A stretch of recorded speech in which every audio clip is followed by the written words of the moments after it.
Shane, you wanted to talk about Carlton Martial, the linebacker from Troy, another guy I've talked about a lot this season, both on this show and in my Sunbelt columns.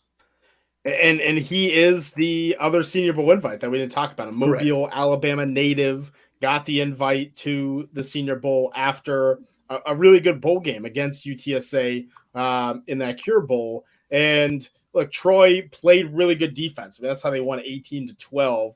And Marshall was a big part of that. Not a lot of flash plays. He wasn't blitzing. He wasn't getting the tackle for loss behind the line, but he had 14 tackles in the game, 7 solo, 7 assisted tackles. And you could tell he is the leader of that defense. Clearly has that burst. I love the way his technique is. Like he knows how to wrap up tackle. He's not going for the big hit. He's bringing you down, and you're not breaking it. And that's what Marshall's done all year. I think it's what maybe stops some people from saying, oh, he's this top NFL draft linebacker, because he doesn't make those flashy plays all the time. But this is what NFL teams need. They need someone that can be a good special teams player, that can, get down the field, punts and kickoff returns. Carlton Martial's going to do that. He's going to stop that return man. If he gets his hands on him, he's down.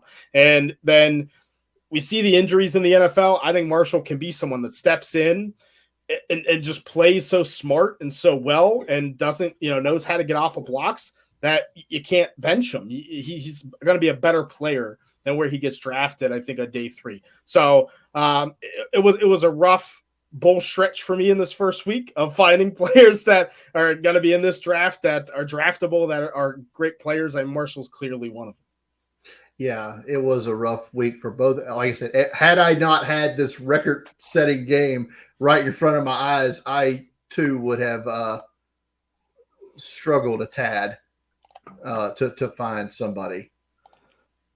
Shane, we generally don't talk about politics on this show, but they kind of